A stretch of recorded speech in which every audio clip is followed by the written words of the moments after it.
Whether you're an investor, trader, or just sitting on the sidelines, it's pretty obvious that the stock markets are going gangbusters right now. Every day, billions of dollars are being made on Wall Street. But what does this mean for Main Street? The line has always been skewed in favor of the big banks and hedge funds, while the retail investors pay the bill. But now, things are changing. The balance of power is now shifting and the field is being leveled. Investing is being democratized every day for you and me, but more needs to be done to fight greed and enable everyone towards financial freedom and independence. In this episode, my guest is Peter Bakker. He's the CEO and co-founder of Unhedged, an early-stage company developing a platform to place the power of the big banks into the hands of everyday investors using advanced algorithms. This is a disruptive space and will no doubt change the game for retail traders and investors. And remember, if you like these podcasts and episodes, don't forget to subscribe, share, and like. So with that, I hope you enjoy my conversation with Peter Bakker.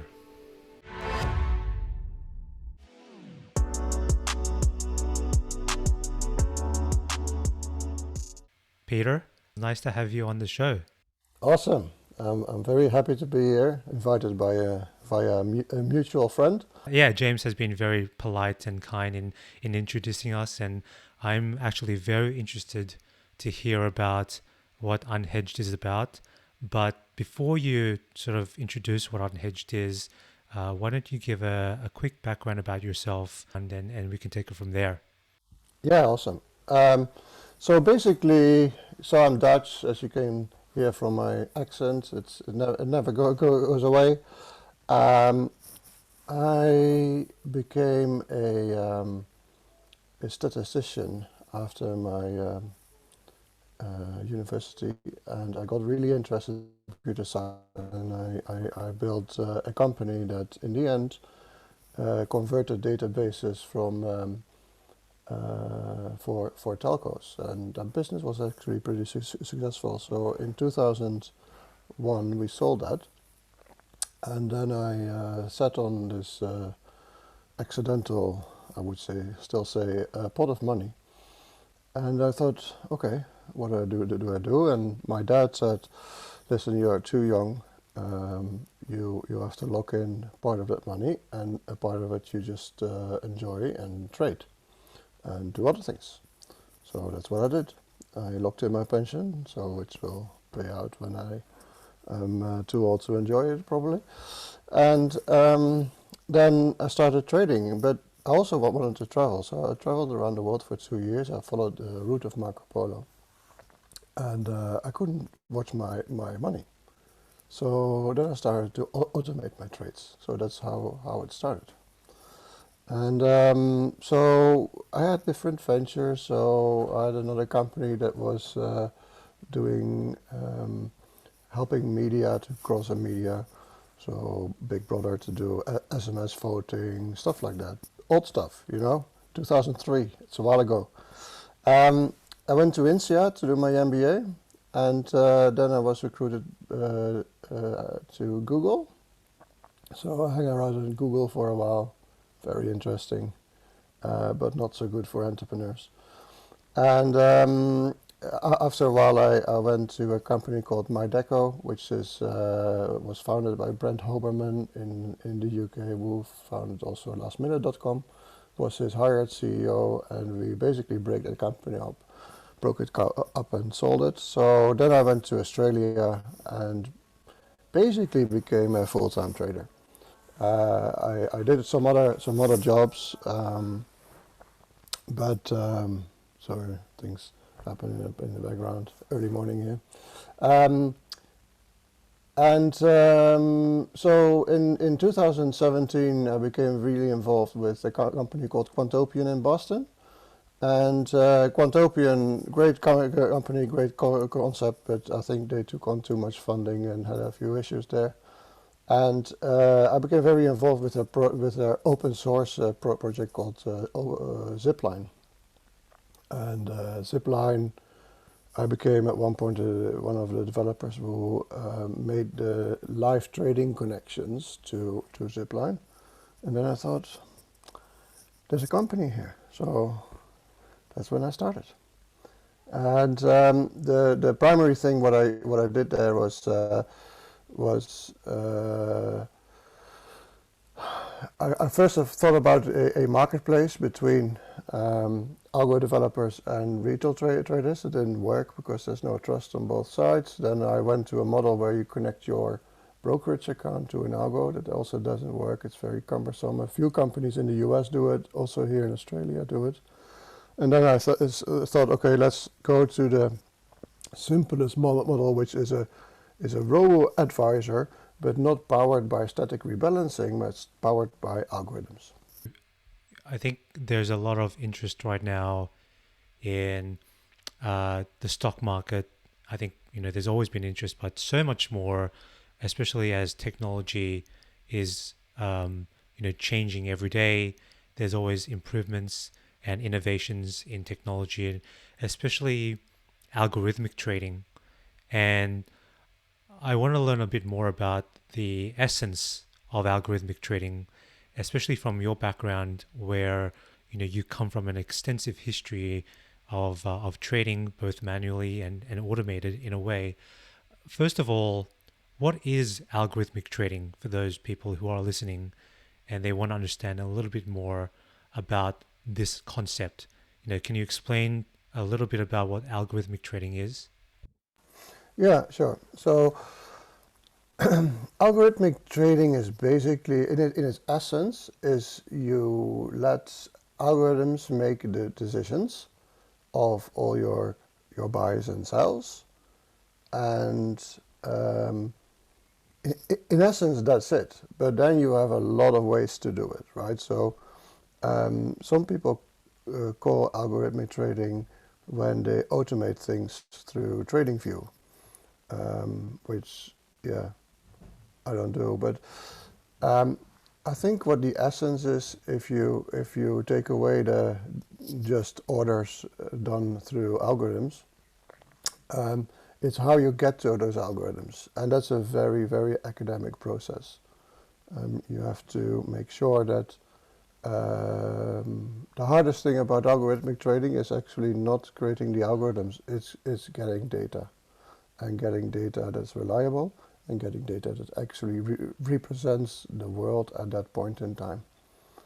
And then you basically then there's several flavors of algorithmic trading. You have on the more advanced end, you have machine learning and AI.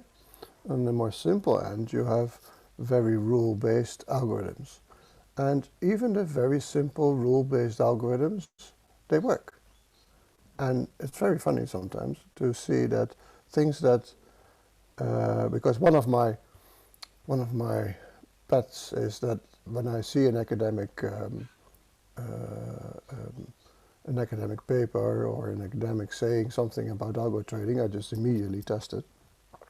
And most academic stuff is not really good, but if you watch and if you listen to very experienced traders, they sometimes have very simple rules that actually work, which is quite funny. So algorithmic trading in its base is a huge gamut from very simple rules. For example, a rule could be when the market goes under its 100-day moving average or 200-day moving average, I sell out, and when it goes above, I sell in. Even if you follow a simple rule like that, then you would do better if you just, like most people, buy random stuff in Robinhood. Who's using algorithmic trading nowadays? Who are the big players in the market right now? And I guess we can sort of get into that more deeply later on, but just from a high level, who are the participants in algorithmic trading at the moment? Yeah, so when you talk about algorithmic trading, you have to basically split two parts.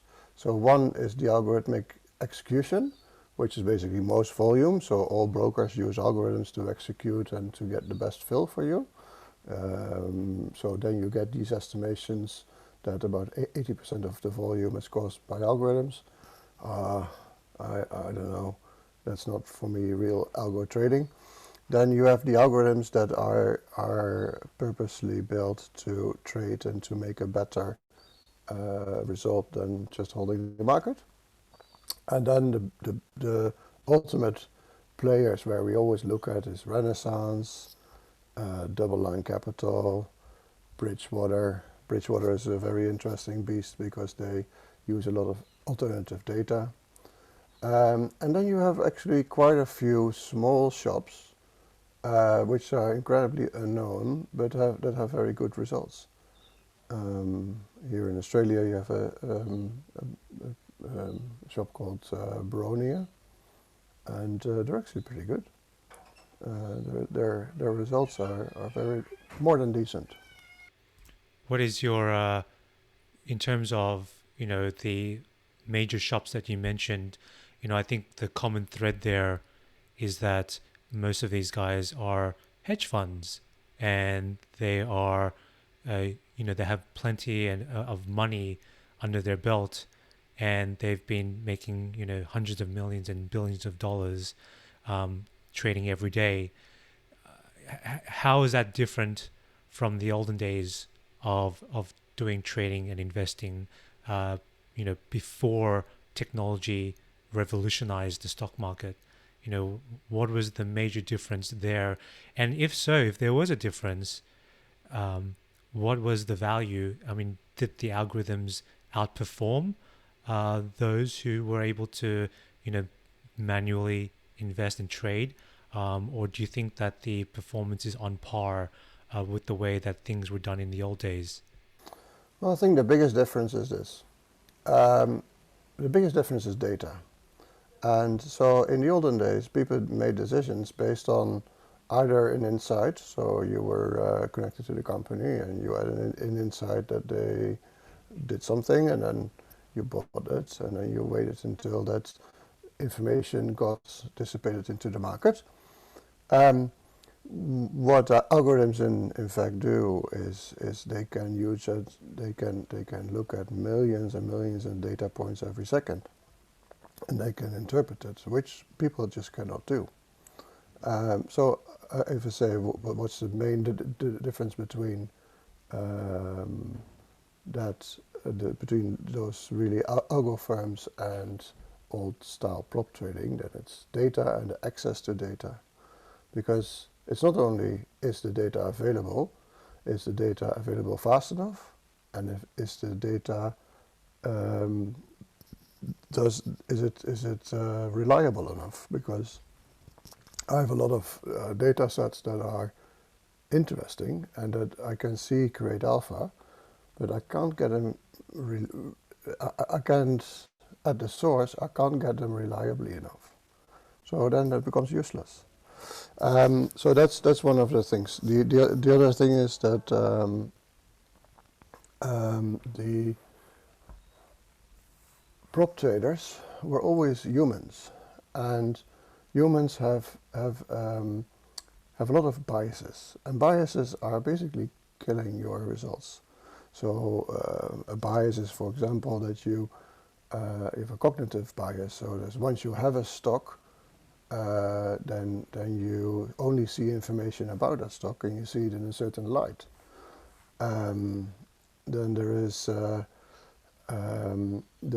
bias that it hurts when you have a loss. That hurts more than a profit gives you pleasure.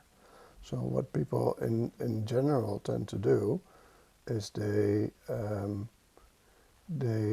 start chasing winners, which is good in general, but they start to chase it to the point that when they start losing, they also keep on chasing them, and then they make a loss. And so there's a lot of human biases that machines just don't have. Now there's an argument that you can say, well, the algorithms are built by people, so the biases of people will slip into it. Yes, in simple rule-based algorithms that is true, but when you look at the new class of algorithms, where you have deep machine learning and some form of AI, because AI in trading is still quite hard because it's frowned upon by regulators. I can get back to that later. But the simple fact that you have more data, you can process it faster, and you have algorithms and machines. I use, for example, a lot of Keras and fast AI and all stuff from Facebook Profit. So there's a lot of software available that you could not have like a while ago. It's interesting to hear about your take on the human side of trading. I think for the most part, I've known, and I myself, you can get very emotional, and especially when it comes to your winners, and especially your losers as well. Losers they hurt more than anything. And so I think it's important to at least have some sort of unbiased approach to trading, especially in the fluctuations and the the tumultuousness of the stock market. And so I think it's important to understand why what you're building at the moment is very important. So as we sort of go into that topic, sort of explain to everyone, how did you come up with the idea of Unhedged? Obviously, you have your background, but why was this so important for you to build this tool for everyone? Yeah, that's actually quite strange, and because often people approach this from a financial services point of view. It's like, oh, you just want to be another fund manager or a bank. But one of the things that really motivates me day in, day out is when I was doing a lot of trading and I was helping and consulting for hedge funds and doing stuff. And at one point I ran a small fund for a very rich man. And he was quite happy with the results. At one point we were up 47% in 6 months. So he said, okay, good, how can we crank that up? And I thought, this man is already incredibly rich. And now I'm making more millions for a billionaire. It really doesn't do anything for me. And of course, I made excellent money because I got part of the results. But then I thought, when I spoke about the results to my friends, they said, can we also invest? I was like, no, you can't, because it's classed as a hedge fund, or no, you have to be a sophisticated trader or a wholesale trader. Every country has its own definition. And the regulator does not allow you to do this trading. And I thought, that's really, really bad. And I started thinking about it, and I've been lucky. And sometimes I think people always say that when they are exiting companies, it's primarily because they were good. But you have to realize that if you do startups, there's a lot of luck involved, luck and timing, and the right people. And I would say I was lucky that one of my first jobs was a startup that I built myself and exited, right? Most people don't have that luck. And the absence of luck then determines a lot of things, how you can invest in the future. And that started to irritate the hell out of me, the heck, I would say, international audience. So that irritated me so much that I thought, okay, how can we change this? How can we give these tools? So in the beginning, I thought, okay, let's create algorithms that I trade normally and that I'm allowed to trade, and then try to commercialize it. And when I spoke to the regulators, they just don't allow it. They say, no, you can't do that. Because, I mean, when I said earlier, those big firms, right, these big hedge funds that trade, they trade in a certain way. So they trade market neutral, dollar neutral, and they try to be in other areas also neutral. But it basically means that if you are dollar neutral, you have as many shorts as longs. So in the end, you have zero on your bank account, but because what you buy long and what you buy short, in the end you create more value. And they market neutral, so they try to be what's called beta 1, beta 0, right? So if the market goes up or the market goes down, it doesn't matter, the algorithm makes money. And so they only have left so-called alpha.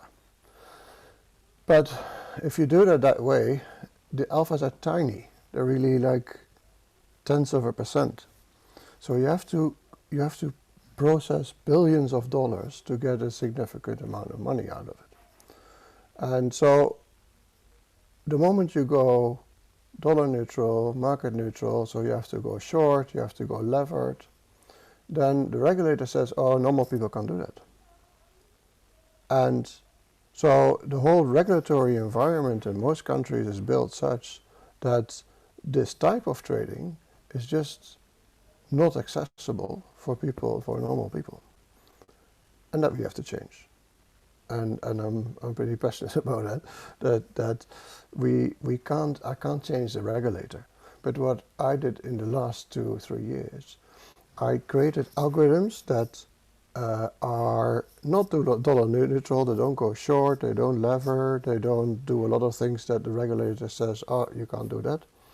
But they create alpha based on alternative data and on market data.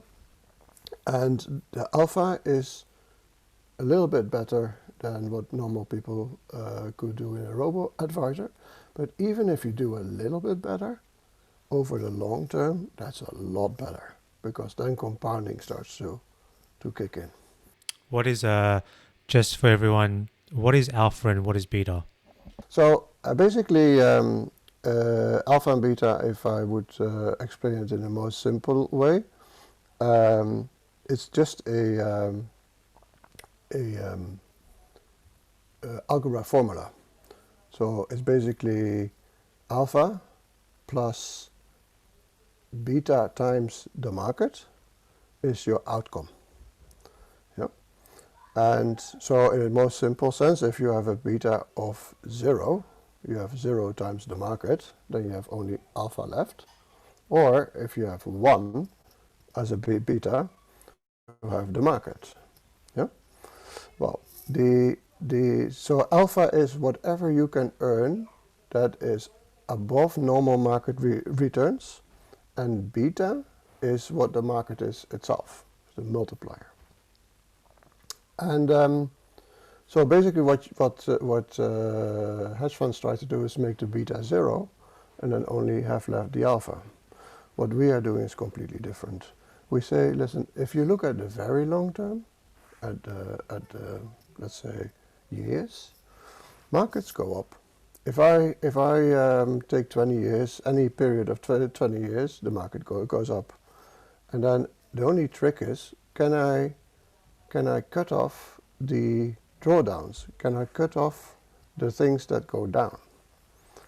And so that is how I create alpha, is not by trying to multiply the beta, but by switching the beta. And it's a little bit of a difficult concept, but suppose the market goes up, then I want to be 1 beta, so I want to follow the market. But suppose the market goes down, I want to be negative beta, because the market is negative, I do it times -1, and I'm positive. And so the class of algorithms that I work with is beta switches. And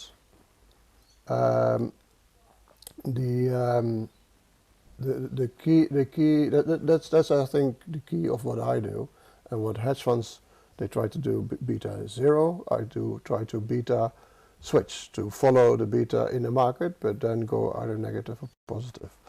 If you look at Robo advisors like Betterment, Wealthfront, Elinvest, etc., what they are doing is beta dampening. So When the market is an ocean and you throw oil on it, then the waves are still there, but it's less high and low.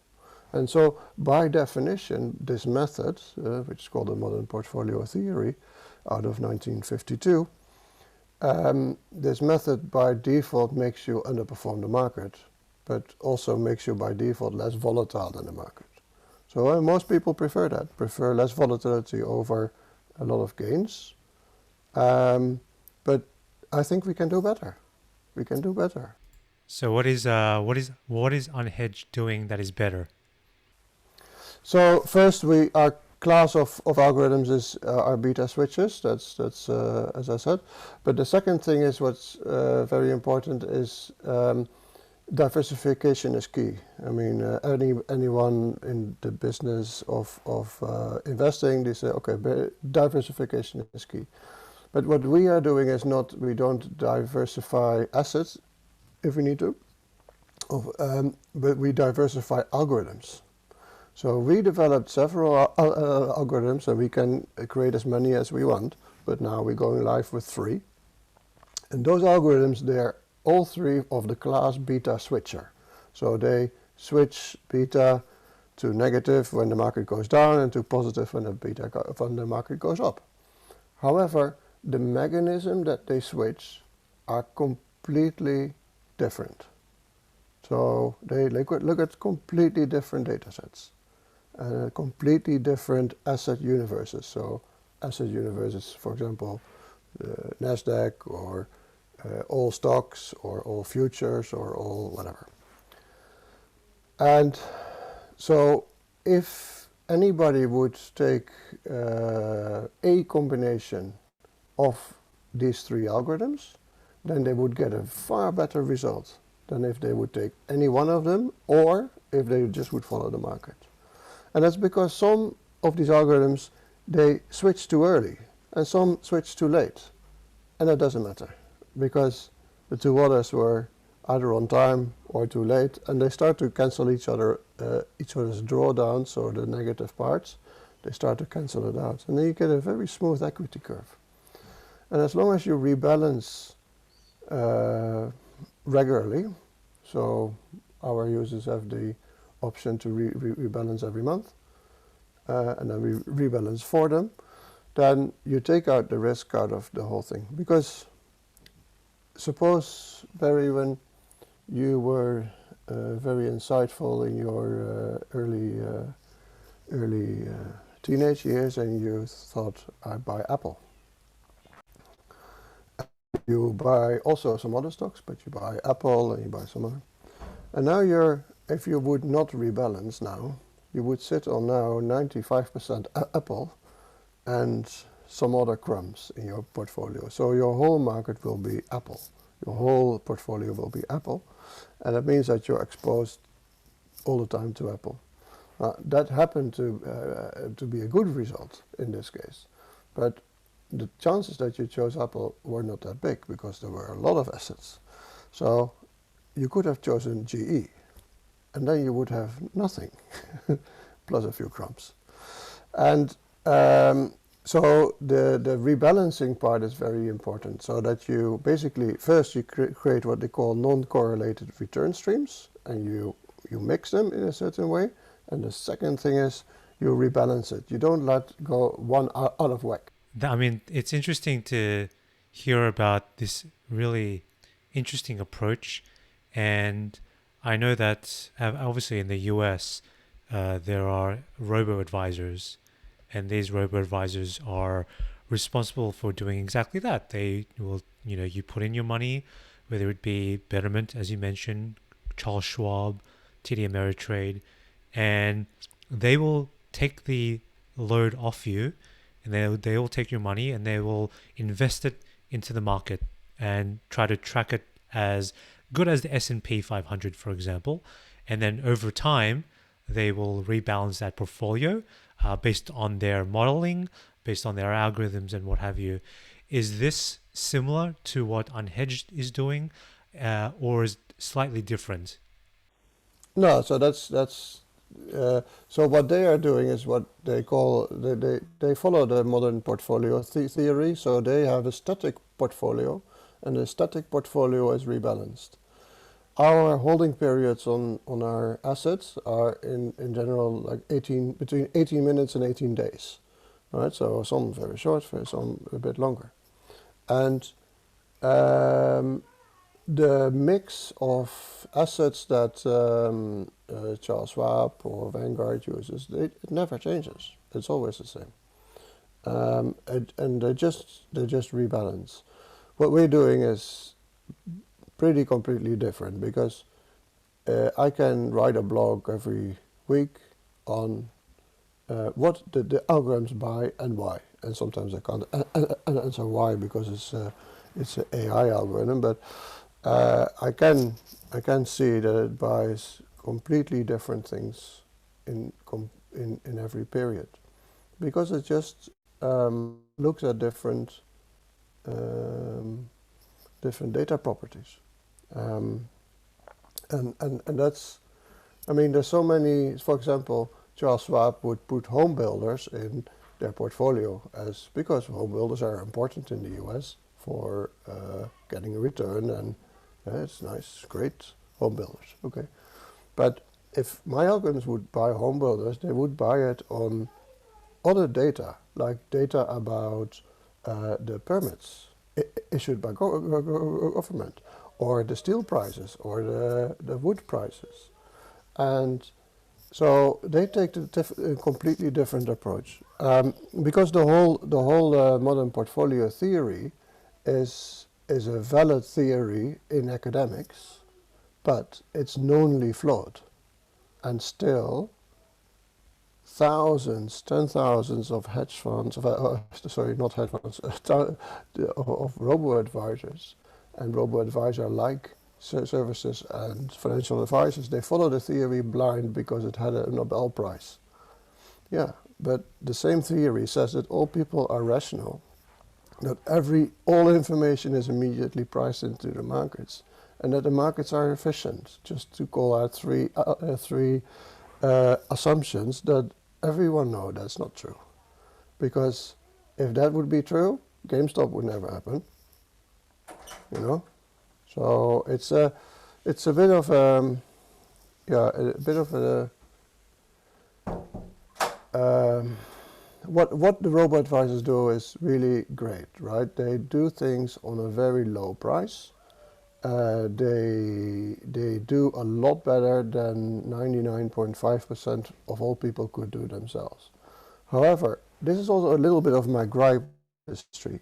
What they're doing is so simple that I mean, we can do it on a spreadsheet. We can do it ourselves. And we can do that rebalancing ourselves. It would cost us 10 minutes a month. And for 10 minutes a month, they get paid somewhere between, let's say, 0.5% or 0.2% or 0.3% of your assets to sometimes up to 2% of your assets every year.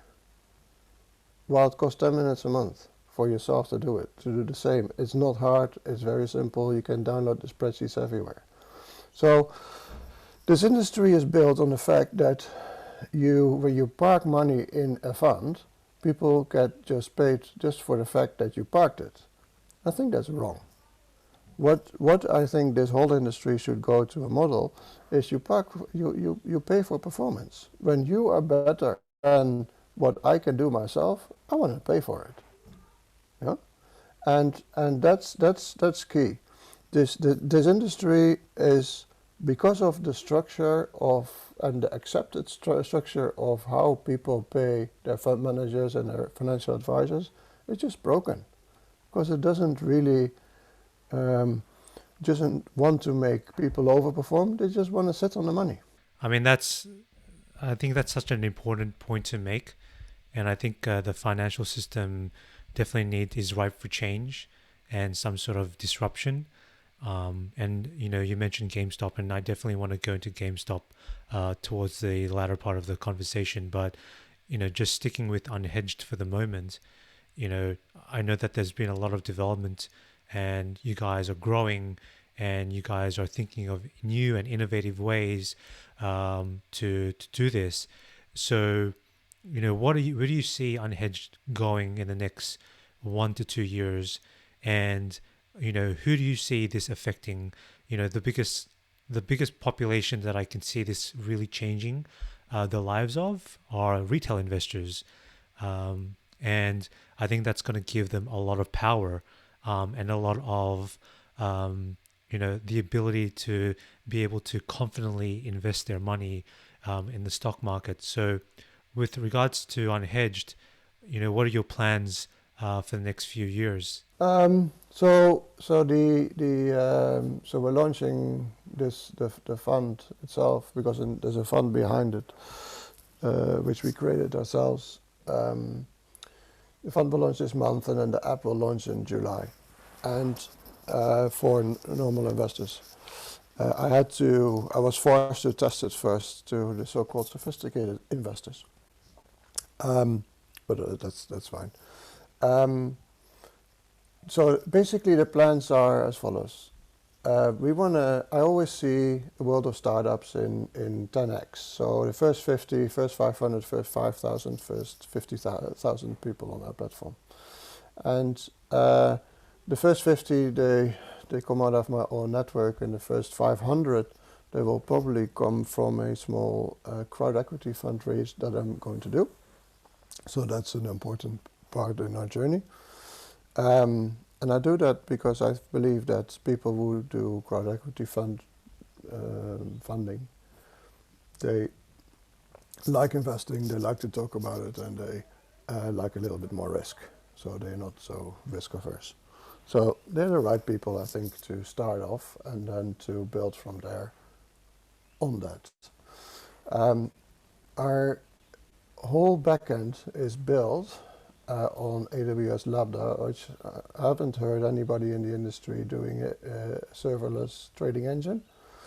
And it's built to be multi-regulatory environment, multi-language, multi-broker, and multi-custodian and trustee. And that means that we have designed the company to go abroad. And so we won't be one of those companies that is very insular and just sticks on with, in this case, Australia. We will go very quickly to other countries. That's one of the journeys I'm passionate about. The other thing that I'm passionate about is that I want to give more types of algorithms to people. And so one of the algorithms we're working on in the quant team is a ESG algorithm. So that basically takes ESG signals in the world and then starts to overweight certain equities based on the fact that because they are doing well in the ESG front, we expect them to, at one point, to command a premium and so to go up. If the regulators allow us, we want to develop crypto algorithms. Crypto is notoriously hard to invest in. I mean, everybody sees these people driving Lamborghinis and saying, I had 10,000% profit. But for most people, that's a scary thought, right? And it's a difficult industry to be in. It's hard to open up accounts, and then people want to steal your money. And so I want to make that a little bit easier as well. And it would be better for the whole portfolio because you have, again, a return stream that's completely independent of the market. And that would create a better result in the end, especially when you rebalance it. But yeah, at the moment, Barry, I'm just hiring talent. I'm just hiring talent. That's my main thing at the moment. We have a lot of people coming to us like, really like what you're doing, but to build a company like this in the early stages, you have to be very careful how you construct the team and what culture you want to create. I don't want to create a vulture culture that is in banks. I want to create a culture of a proper tech company that has a mission to enable better investment tools to normal people. And that means a lot of things. I think we definitely will make sure that people are aware of what you're up to. And definitely, talent is one of those scarce resources that's hard to come by. Good talent, I suppose. And I think it's very important to realize that this is going to be, very very game changing. And I know that you mentioned crypto. At some point you want to introduce that asset class into the phrase so that retail investors can get access to that. What is your take on crypto at the moment? I think obviously crypto is becoming very very popular, and not just because of Bitcoin, but just with the whole idea and concept of investing in a completely separate different asset class, but also the power of crypto in providing value beyond cryptocurrency, and the blockchain providing a lot of benefit there. Are you for or are you against crypto? Yeah, am I for or against? That's a little bit of a strange, not a strange question, but it's a little bit of a loaded question. But because I try to see the world as it is, it's just here, so we have to live with it. and but I think on a whole, I think the crypto industry as a whole is a very positive development because it also helps to enfranchise people who are disenfranchised by banks. And sometimes I say to my kids, like all these big buildings you see in the city with all these bank names on it, we have paid. We have paid by overpaying for our fees. It's all not needed. You can run the neobanks. They prove now you can run a bank with 30 people or 40 people, and they're proper functioning banks. You don't have to have 1,000 people in a building because they all have to be paid. And I'm not saying let's fire all bankers, because bankers are also people and they need a job. But what I like about crypto is that it disenfranchises behavior that is not adding any value. And what I like about the crypto industry so far is that what they have, what's being built is a copy of the re-envisioned financial system. And I mean, I'm an active investor in crypto, so my question, no, my answer would be I think it's a positive thing, but it's a very dangerous area, and I would say in general, when it comes to investing in crypto, I think you should treat crypto as a asymmetric bet. And what I mean with that is that you can invest small amounts of money that you will not miss if it's completely zero. And those amounts of money can become fortunes. And I don't know if it's still the case, but I know that some of the stuff I bought years ago, I bought like $500, and $500 I can miss. I don't mind if $500 becomes zero. But some of those $500 became suddenly $30,000. Well, then it makes a difference. Starts to make it, and if you do that 10 times, it starts to make a difference in your life. What I think is really dangerous about the industry, that they also create tools that expose people to risks they don't really understand. So if you see the Bitcoin futures, the Bitcoin options on Binance, there's several instruments that are basically leveraged or geared 100 to 1. That's great if it goes up, but if it only has to go up down a few percent, and then you lose all your money. And what you see now, it happened also in 2008 in the US. People start to do strange things. They start to lever themselves up, sell parts of their house, put it in crypto, and that's just adding risk that can wipe you out completely.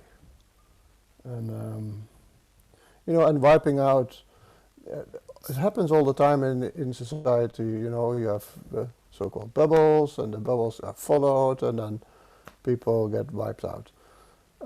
As a society, that's not such a problem, because if you a few million people and a few hundred people get wiped out, oh, that's fine, and they go bankrupt, oh, that's fine.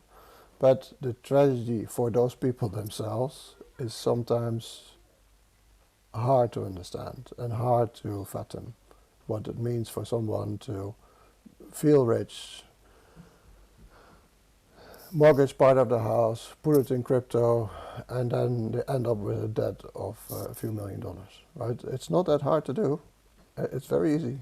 And I think that I want to just add on top of that is that I think Robinhood has made it much more easier for anyone to put their money into the stock market. And I think there's maybe a double-edged sword to Robinhood where it's definitely democratizing a lot of the investing, but at the same time, I think that there are a lot of naive people out there who are reading the news, getting a lot of information about huge, 1,000 gains on certain stocks, and they are going all in without the proper financial education. And so I think that's scary, but it's also, as you mentioned, it's the world as you see it. And so it's not good or bad. It's just that it just needs to be thought about a bit more deeply. Yeah, yeah. So I think Robinhood, what they did, and even I mean, even the payment for order flow, because their business model is that if you do a trade, then they basically sell the trade to a hedge fund, and the hedge funds pay for that pleasure. Um, and so that's why they can make things free. Um, but it also creates basically a bit of a perverse incentive for Robinhood to get as many people to trade as many stocks as possible, because then they get paid more. Over trading is one of the things that make people lose money. And people also have a very selective memory. If you see all those guys on Twitter and StockTwits and all these other platforms screaming, "I made $1,000 a day," yeah. So if you sometimes ask them, "So how much did you make in a month?" "Oh, nothing," because the $1,000 I made, I lost yesterday, but I didn't tell you. Exactly. So it's this skewness of self-reporting is brings on a feeling to people who do not participate, like, all these people are getting rich and I'm not here. And what do? They put in the savings and start gambling, because if you are investing without a plan, it's gambling. It's not investing.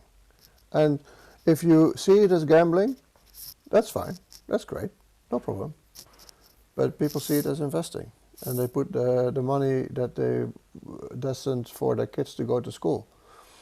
Or they for a new car. And they think, well, if I double it, then I can buy a bigger car. Yeah. But if you have it, you can buy a bike. I want to uh, I want to close off maybe the conversation with just your final thoughts on what's been happening in the stock market lately. You mentioned GameStop, AMC. What is your I guess my question is with regards to the power struggle and the balance, and this is sort of goes in line with what Unhedged is trying to do. So far up until now, the hedge funds, the big banks have all had that power, and they've been um, dominating the market with what they're doing. So when it came to something like GameStop, and you saw the stock and the price of GameStop shoot astronomically high because of a Reddit subthread, what did that mean for the economy? Like, what does that mean for all of us as retail investors? What did that show to the world about the balance between Wall Street and Main Street? Hmm. Uh, Interesting question. Interesting.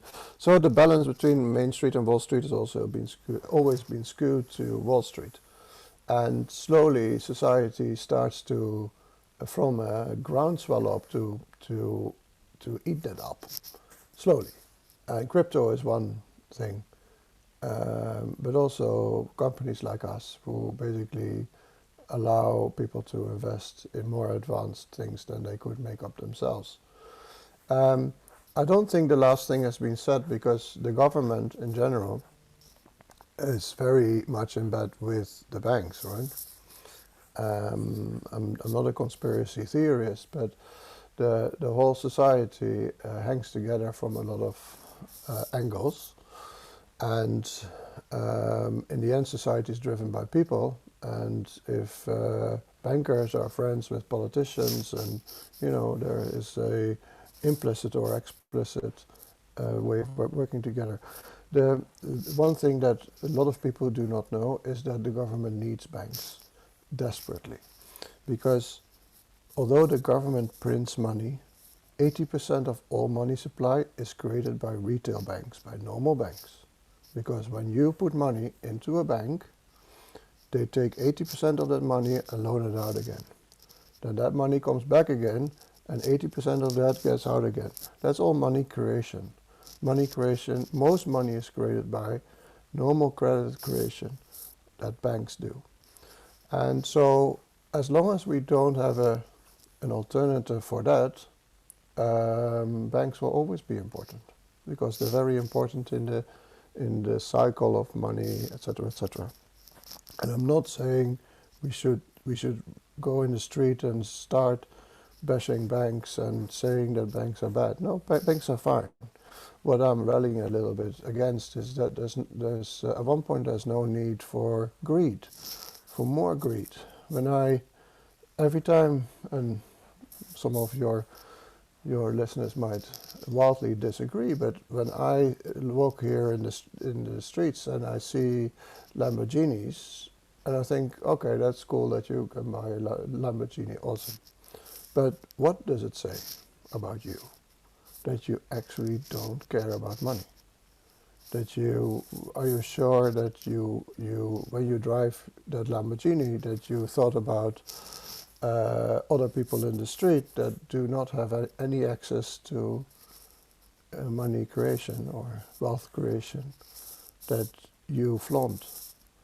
And so I'm not a socialist, but I do think that when you start flaunting wealth, and bankers are particularly good at it often, what does it say about you?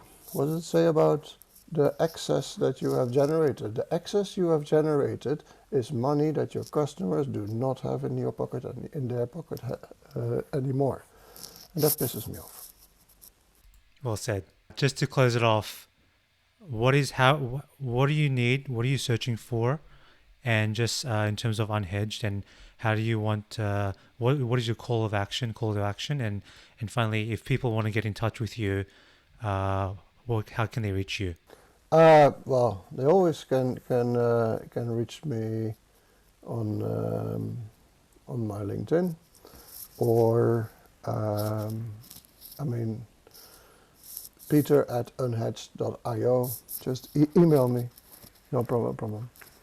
What I'm looking for, listen, we're always looking for talented people, right? So, and I know there's a lot of talented people around there. We're looking for quants because we want to bolster our quant team quite a bit. And we haven't spoken about this at all, but I would love to get more women in the company. And it's such a male-dominated industry. It's really annoying. And Alvest, who has now more than $1 billion in the management, has proven that there's an enormous amount of women who feel disenfranchised by the finance industry. And yeah, if there's female coders, or um, um, she, and theirs, I don't mind anything. But coders in Python will want to be involved in this venture. Yeah, contact me. You look for Python coders, React JS, but also capital. I mean, I've learned in my entrepreneurial career, there's two things you're always doing. You're always raising capital, and you're always recruiting. So that's my ask. I'm looking for capital, and I'm looking for people. Sounds good. Well, thank you so much for joining the episode, and it was very insightful speaking with you. And I hope everything goes well with Unhedged. And I definitely think that what you're doing is going to provide a lot more access to the markets, but also in a much more democratic way that will provide wealth to and distribute wealth amongst the population more evenly. So it's something to be passionate about, but also something to be excited about at the same time. So thank you, Peter, for joining the episode. Very welcome. Very welcome. Thank you.